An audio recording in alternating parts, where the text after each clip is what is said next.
Doctor صاحب ذرا یہ بتائیے کہ یہ جو آپ نے امتحان شروع کیا ہے اس کی ضرورت کیوں محسوس ہوئی ہے آپ کو؟ شامی صاحب بہت شکریہ، آپ نے مجھے مدعو کیا۔ دو تین وجوہات ہیں۔ سب سے پہلے تو یہ ہے کہ یہ دنیا بھر میں یہ لائسنسنگ امتحان کا اجرا ہو رہا ہے اور اب یہ ایک نارم بنتا جا رہا ہے دنیا بھر میں۔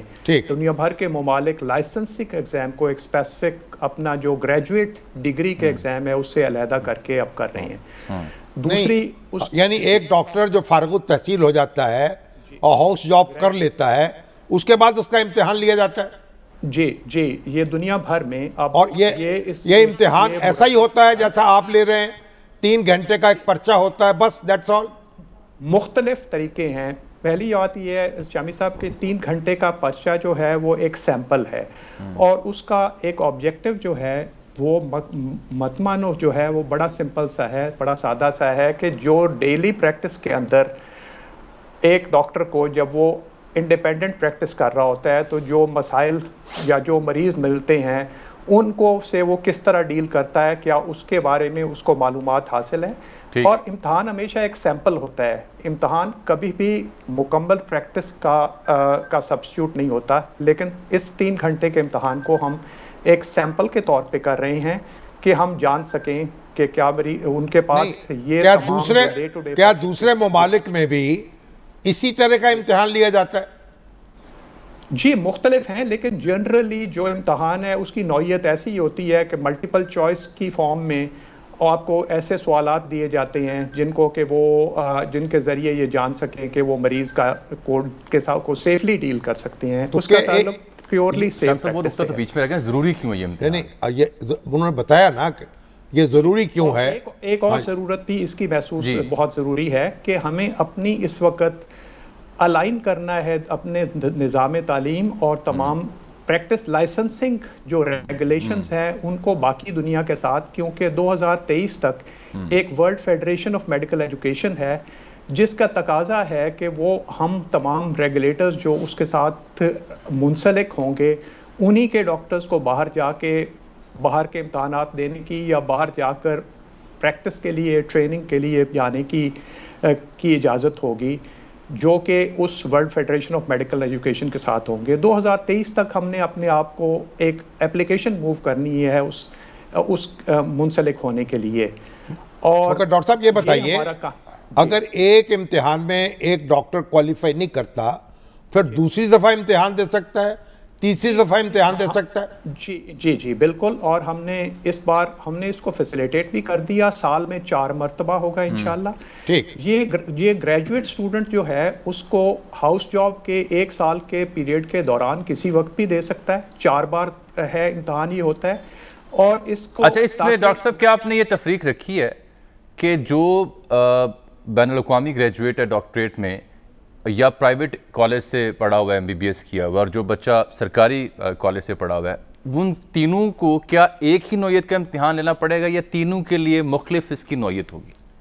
جی، جو باہر کے ملکوں سے گریجویٹ ہیں ان کے لیے تو علیحدہ ہے کہ ان کے لیے ایک ایڈیشنل ایک اضافی کلینکل سکلز کا امتحان ہے کہ جس میں یہ ٹیسٹ کیا جاتا ہے کہ ان کے کلینکل سکلز کو بھی علیحدہ سے ٹیسٹ کیا جائے گا، وہ سیکنڈ سٹیج ہوگی۔ لیکن جو پاکستان کے تمام گریجویٹس ہیں، اور اس میں کوئی بھی ایکسیپشن نہیں ہے، ان تمام گریجویٹس کو ایک ہی امتحان دینا ہوگا، اور وہ فی الحال وہ ایک تھیوری بیسڈ ایگزام ہوگا۔ تو ڈاکٹر صاحب یہ بتائیے کہ جو بیرونی یونیورسٹیز ہیں، خاص طور پر ایسٹرن یورپ کی، چائنا کی، رشیا کی، ان یونیورسٹیز کو بھی پہلے آپ ایکریڈٹ کرتے ہیں کہ صرف وہیں داخلہ لیا جا سکے، یا کسی بھی یونیورسٹی میں آپ جا کے داخلہ لے سکتے ہیں اور ڈگری لے کے آ سکتے ہیں؟ جی، اس میں دو تین چیزیں ہیں، اور یہ ایک مسئلہ ہے کہ یہاں پہ بہت ساری یونیورسٹیز باہر کے ملکوں میں ایک آف شور ڈگری پروگرام کا تصور دے چکی ہیں، اور ہمارے لیے اس لیے ہم نے ان یونیورسٹیز کو مختلف ایک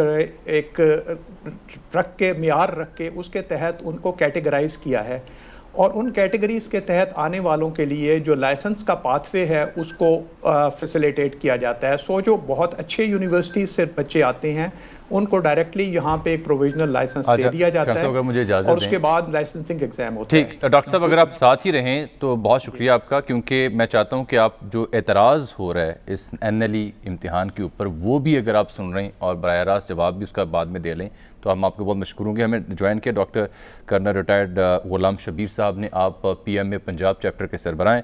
ڈاکٹر صاحب آپ کو خوش آمدید کہتے ہیں. اب آپ بتائیے گا کہ آپ کو اعتراض کیا ہے NLE کا. اگر کسی بچے نے MBBS 5-6 سال پڑھا ہے، 1 سال ہاؤس جاب کی ہے، تو 2-3 گھنٹے کے MCQ کرتے ہوئے کیا مسئلہ ہے سر؟ تھینک یو ویری مچ.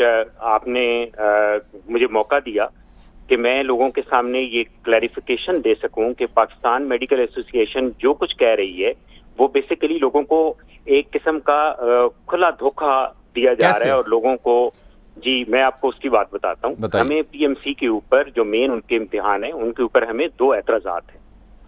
پہلا اعتراض تو ہمیں یہ ہے کہ یہ جو NLE کہتے ہیں کہ جی نیشنل لائسنسنگ ایگزام ہونا چاہیے اور یہ دنیا کے باقی حصوں میں بھی ہوتا ہے. ٹھیک ہے، ہم یہ مانتے ہیں کہ میڈیکل ایجوکیشن کا سٹینڈرڈ بہتر کرنے کے لیے ایک ایسا ایگزام اگر یہ لیتے ہیں تو اس ایگزام کا اسی طریقے سے لیں جیسے باہر سٹینڈرڈز موجود ہیں. ایسا بالکل نہیں ہے. ہمیں ان کے نیشنل لائسنسنگ ایگزام کے اوپر ہمیں مین 2 اعتراضات ہیں. بتائیے. ایک یہ اعتراض ہے کہ آپ دیکھیں کہ جو بچے آج سے 5 سال پہلے جب وہ میڈیکل کالج میں ایڈمیشن جن کا ہوا تھا ان کا ایگزام نہیں لینا چاہیے، ریٹروسپیکٹو نہیں ہونا چاہیے. اس سے ہمیں 2-3 فائدے ملیں گے. ایک تو ہمیں یہ ہے کہ ہم اس ایگزام کو پراپرلی ڈیولپ کر سکیں گے اور ان پروفیشنلز کے ساتھ مل کے بیٹھ کے کہ جیسے باقی دنیا کے اندر یہ ایگزام ہوتا ہے اس طرح کر کے ایگزام ہو. دوسری چیز یہ ہے کہ ایک بچہ جب وہ داخل ہوا تھا تو اس کو یہ نہیں کہا گیا تھا کہ تمہیں ایک اور ایگزٹ ایگزام دینا ہوگا. یہ ہم پاکستان کے اسٹوڈنٹس کی بات کر رہے ہیں جو پرائیویٹ میڈیکل کالجز میں ہیں، جو پبلک میڈیکل کالجز کے اندر موجود ہے. سو اب جب وہ پاس کر چکے ہیں ایگزام تو آل آف اے سڈن یہ ایک ایگزام لاگو کرنا یہ قانوناً بھی ٹھیک نہیں ہے. یہ مثال دیتے ہیں کہ لاہور ہائی کورٹ نے اس کو ریٹروسپیکٹو کو کر دیا ہے. وہ ان کی اگر آپ ججمنٹ پڑھیں تو اس کے اندر یہ اس پرٹیکولرلی اس ایگزام کے لیے یہ نہیں ہے. آپ کا تو ایگزام ابھی تک ڈیولپ ہی نہیں ہے. نہیں ڈاکٹر صاحب، آپ یہ کہہ رہے ہیں کہ یہ ایگزامینیشن ان سٹوڈنٹس کے لیے ہونا چاہیے جو اب داخلہ لے رہے ہیں اور جو 5 سال پہلے یا 4 سال پہلے داخلہ لے چکے ان کے لیے نہیں ہونا چاہیے. یہ کہنا چاہتے ہیں آپ؟ جی بالکل ایگزیکٹلی. مگر آپ کا یہ پوائنٹ ٹھیک ہے، آگے چلیے. اچھا، دوسرا یہ ہے کہ جو ایگزام لینے کا طریقہ ہے کہ 3 گھنٹوں کے اندر وہ آپ 5 سال کا آپ کورس کیسے کور کر سکتے ہیں، نمبر 1. نمبر 2 یہ ہے کہ باقی دنیا میں جہاں ہوتا ہے مثلا UK MLA ہونے لگا ہے 2023 یا 2024 میں، انہوں نے 5 سال پہلے ڈیسائیڈ کیا تھا کہ ہم ایگزام لیں گے. بعد میں کورونا کی وجہ سے اور مزید لیٹ ہو گیا. USMLE جو امریکہ کے اندر ایگزام دیا گیا وہ کم از کم 12 سال تک پہلے وہ ڈیسائیڈ کرتے رہے کہ ہم نے کرنا ہے. انہوں نے ڈیٹ 12 ایئرز بعد کی تھی. دوسرا یہ ہے کہ یہ ایگزام 3 گھنٹوں کے اندر یہ سب کچھ نہیں اسیس ہو سکتا. ہم یہ کہتے ہیں کہ آپ بیسک سائنسز جو ہی بچہ ختم کر لے آپ اس وقت بیسک سائنسز کا ایگزام لیں، پھر آپ کلینکل نالج کا لیں جب MBBS کر لیتا ہے، اور پھر آپ کلینکل سکلز کا لیں. اور اس ایگزام کو آپ ریپلیس کریں جو FCPS پارٹ 1 کے انٹرنس ایگزام ہے یا جو MD اور MS کے لیے جو انٹرنس ایگزام ہے اس کے ساتھ آپ اس کو ریپلیس کر دیں اور اس کا میرٹ بنا کے آپ انہی کے لیے لوگوں کو اسپیشلسٹ بنائیں. اس کے 2 فائدے ہوں گے. ایک تو آپ ملکی لیول پہ آپ دیکھیں کہ کس اسپیشلٹی میں کتنی ہمیں ضرورت ہے، آپ اس سے ڈیسائیڈ کر لیں گے کہ جی ہم نے اس سال 300-400 لوگ سرجری میں لینے ہیں. جو لوگ اپلائی کریں گے ایک میرٹ بن جائے گا، آپ کی ساری لائن لینتھ سیدھی ہو جائے گی. آپ کو جتنے ضرورت ہے ڈاکٹر، جتنے اسپیشلسٹ ضرورت ہے آپ اس کے حساب سے کر لیں گے. انہوں نے ابھی تقی صاحب کا میں بہت احترام کرتا ہوں، لیکن یہ ان کی یہ بات کہ WFME کی یہ شرط ہے کہ نیشنل لائسنسنگ ایگزام ہو، یہ بالکل غلط بات ہے. اگر آپ یہ بتائیے ہم نے پڑھا ہے کہ آپ سے شامی صاحب یہ PMC نے آپ سے کوئی مذاکرات کیے ہیں، رابطہ کیا، کوئی بات چیت ہوئی ہے ڈاکٹرز کے ساتھ کہ نہیں؟ جی بالکل ہماری ہوئی ہے. ہم 2 دفعہ گئے ہیں. ہم نے وہاں جا کے یہی سجیشنز ان کو دی ہیں. ہم نے ان سے عرض کی کہ جی آپ اس کو ہمارے ساتھ بیٹھ کے پروفیشنلز کے ساتھ بیٹھ کے آپ اس کو طے کریں، نہ کہ آپ ون سائیڈڈ آپ طے کر لیں اور کونسل کی جو مین لوگ ہیں جو بنا رہا ہے قانون وہ تو ڈاکٹر ہی نہیں ہے.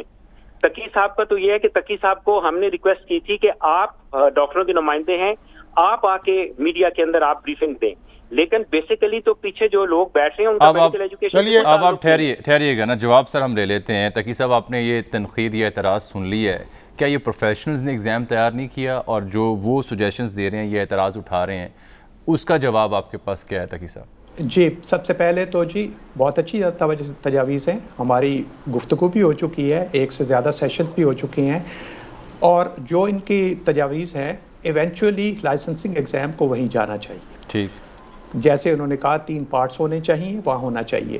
سوال یہ ہے کہ ہمارا امیڈیٹ کنسرن ہے ایک, اور وہ ہے ہمیں معاشرے کو ایک سیف ڈاکٹر دینا ہے. ہم کچھ بیسیکلی سیفٹی کے پیرامیٹرز کو اسرٹن کرنا چاہتے ہیں, اور ہم اس ایگزام کو فیز ان کرنا چاہتے ہیں, اور اسی لیے ہم یہ نہیں چاہتے کہ شروع سے ایک بہت مشکل سوال ایگزام بنے جو کہ بیریئرز بنے لوگوں کے لیے, بچوں کے لیے. لیکن اس ایگزام کو ہم شروع اس لیے کرنا چاہتے ہیں کہ ہم ایٹ لیسٹ ایک بیسک سیفٹی کے پیرامیٹرز کو اسرٹن کرنا چاہتے ہیں. دوسرا جواب کہ کیا یہ ایکسپرٹس نہیں ہیں کو نہیں لیا گیا اس کے اندر مشورے میں؟ جناب, یہ اس ایگزام کا سلیبس جو بنایا ہے وہ نیشنل اکیڈیمک بورڈ نے بنایا ہے, جس کے 20 ممبر ہیں, اور وہ تمام کے تمام ممبر پاکستان کی 4 صوبوں کی یونیورسٹیز کے پرنسپلز ہیں, وائس چانسلرز ہیں, اور ان کے نمائندے ہیں. تو یہ کہنا کہ جی یہ اس میں ایکسپرٹ, وہ سلیبس بھی ایکسپرٹس نے بنایا ہے, اور اس کے اوپر, اسی سلیبس کے اوپر بیس کر کے اس کے جو لرننگ آؤٹ کمز جس کو کہتے ہیں کہ کیا ہم چاہتے ہیں اس ایگزام سے, وہ بھی انہی لوگوں نے ریکمینڈ کی ہیں جس کی بنیاد پر یہ ایگزام. اب ڈاکٹر صاحب, یہ تو ایک نیور اینڈنگ ڈیبیٹ بن جائے گی. ہمارے یہاں جو معاملہ ہوتا ہے, ہماری تو تجویز یہی ہوگی کہ اگر اب بھی مل بیٹھ کے کوئی متفقہ لاہے عمل نکل آئے تو وہ بہتر ہوگا.